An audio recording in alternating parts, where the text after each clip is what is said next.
So then we are back with more understandings from the time of the Second Tabernacle services, where we find in the Aramaic English translation of the word. This translation comes from the original manuscripts of the prophets of the Yisraelic lineage. So then we can understand the time of the end. Per YershiYahu the prophet, then we find the 61st chapter, where then the completion of the spring feast then is mentioned, and also the autumn feast is mentioned, and also the cities of the Messiah laid waste for many centuries would return. So then, understanding during this time the importance of taxation and freighting, so then also at the same time, let's understand where the world then is heading towards. As we understand from Ezekiel, the 40th chapter, there is not the third temple. There isn't. It doesn't exist. So let's evaluate why. When we read then Ezekiel, the 40th chapter, we are reading then areas of the post-autumn feast. What is then post-autumn feast? It is beyond the second completion of the second half. We can layer the 40th chapter of Ezekiel with the prophet YershiYahu, then the 65th and 66th chapter. Those are the sections of the times and the seasons, or then the shadow prophetic events of the instructions from the Leviticus 23rd chapter, where we can properly layer Ezekiel then with Isaiah, or then YershiYahu. Those are from distinct times in the earth, however related with the same layer of understanding. So there is not a third temple. So let's try to understand what then the Hebrews are trying to do. They are trying to make a God of their own. So then let's evaluate what then Ezekiel received. He was in the spirit, obviously. He was resting. Where was Ezekiel during this time? He was in Babylon. He was in captivity, because the nation did not maintain the yearly Shabbat. So then the land had rest for 70 years. Where were they? Where was then Daniel? Where was then Ezekiel? They were in exile. What do we read? We read then the continuation of the plan until the closing of the age. In particularly, the 40th chapter relates with the capital of the world when it is then refurbished. That's why then there is a fierce fight with Arabs and set apart, and Hebrews. The Yishmaeilites are not going to let Israel ever build a third temple. When the time comes, only the tabernacle of the desert is going to be placed on Mount Moriah. But let's understand what Ezekiel is saying. Then we find 40th chapter and also the 3rd verse. And he brought me there, and behold, a man that shows up like bronze, and a measuring stick. So when you read Galah or Revelation, the measuring stick, that's what you are reading. Measuring stick. It is then when the new earth is then re-established, refurbished. Then the new capital, that's what the capital is going to be. The measurements of the capital, and where then the Creator is going to be inhabiting in the earth. So what are these Jews then, these scoundrels are trying to do? They're trying to build their own temple in the earth, thinking they can be then the leaders of this age, but it's going to be destroyed. There are indications, every section of the instructions is stating this world then must be destroyed, and then the new comes with then its capital. So there is not a third temple. So then what we can expect of these is then these Hebrews then doing what the Messiah told them to do. Thus then in the land of Cush, the first holy city, as per the instructions of the prophet.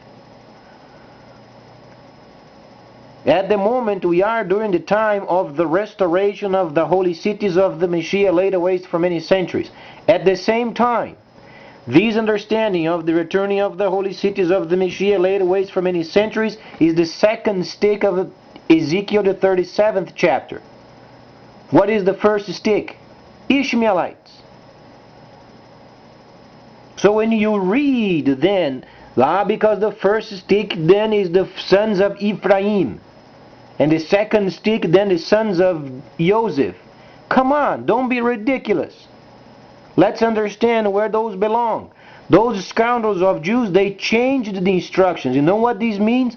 Takanot. This is what it means. When the Messiah is spoken in the 23rd chapter of YershiYahu, or the first recorder of the first spring feast, what was then the understanding of the Messiah? Whatsoever Moses told you to do and observe, these do and observe, he spoke with his people. Except Takanot Masim. What do we read in the 40th chapter? What do we read in the 37th chapter? They placed a Takanot in the 37th chapter. They changed the whole instructions. There is not a stick of Ephraim and a stick of Joseph. Has the Creator then divided His own tabernacling? You have to be real stupid if you believe these stupid Jews. They are scoundrels. Ezekiel, the 37th chapter, explains of a stick of the Ishmaelites trade, stick of tabernacling, then the set apart or Hebrews. If you don't understand what Takanot means, you study the damn thing. Takanot, Masim, you have to be acquainted with it. These Jews are scoundrels, are liars. Let's understand the content and the context. Stick of Ephraim, stick of Joseph. How many more sticks? Had to have 12 sticks then, one per tribe? How do you explain then the 62nd chapter then of YershiYahu, speaking of turbans? Were the priests of Yahweh then used turbans? No, they used a veil in front of their faces. The Messiah himself wore the vests required for the services of the tabernacle. But the Messiah was using it. But then the Jews, they made novel out of it. All because there's this kind of a jam and this kind of a jam and this jam for this nation, this jam. You know what they did this for? Because of the first son, the Ishmaelites. They were very influential in the land, doing trade. And then tabernacling was then envious. The Jews became envious. Oh, let's try to do a takanot in a holy scripture. Then we can change the meaning of these. And then, turban, and then golden turban, and then, stones in the front and ephod. That's a bunch of crap. Where did we find then in the chamber over there with Mr. Ronald found then the chamber with the articles? There was not priestly garments. Because the Messiah was wearing it.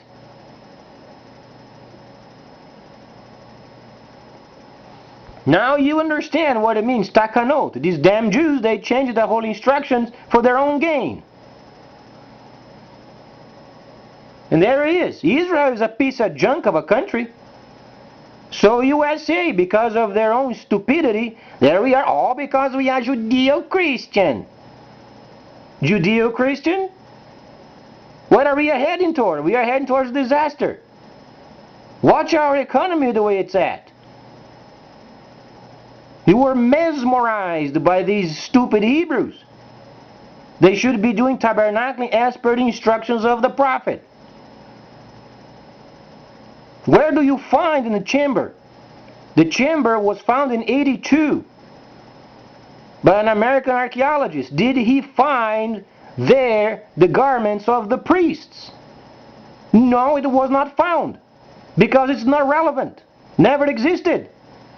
The Messiah used the proper clothing. It was one-piece garment. He had sandals and a veil in front of his face.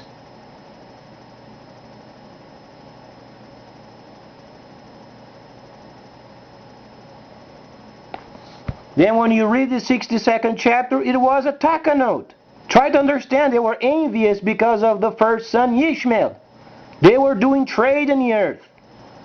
And that they were bringing Jews and bringing also provisions and then sacks of this and that and the other. And they were doing trade in the earth. And then the Hebrews, they were very envious. What do you think they did with the instructions? Oh, let's change the instructions to make us more important.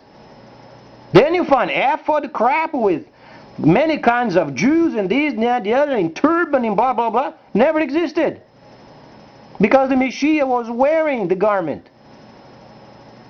That's why then in the chamber over there was never found. So then when the prophet states the cities of the Messiah laid waste for many centuries would return, whatsoever was in the chamber should be used. Is the garment relevant? Absolutely not. As long as they use a piece of cloth, no seam. Must be a piece as the Messiah then used it, and a veil in front of the face.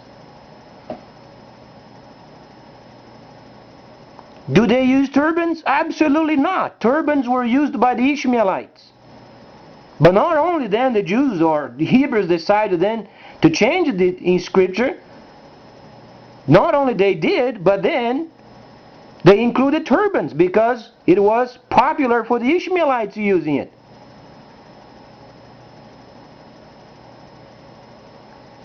So when you find then the golden turban of the 62nd chapter is the first stick being restored for the tradespeople, the first son of Ibrahim, Ishmael. The second stick then is tabernacling. So where do you find then Ephraim? Ephraim got then a stick, and then Joseph got another stick. What about the other 12 tribes? And then it went on. It amplifies, and it turns out to be nonsense. And there you are. You find priests over there all using turban, all because there was this gem for this and that. They made a novel out of it. If you understand the instructions, then you understand what the Messiah was against. Try to understand there are more than 10,000 laws involved with it. And ever since the time of the Messiah, they were takanoting around. Did we find the garments in the chamber? They were not there because the Messiah was using it. So when you read then the 37th chapter, it's nonsense. There is a stick for the Ishmaelites and a stick for the Israelites. Trade and then tabernacling.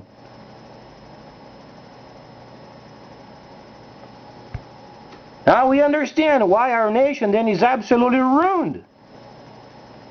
Judeo-Christian. Wow, go read over there the tabernacle. Golden turban, and these garments is a piece of junk. Where did you get these from? Damn Hebrews, because they were so envious of the first son. Then they were takanoting around. But people, they don't read anyway, so why be concerned with it? The problem is there is no third temple.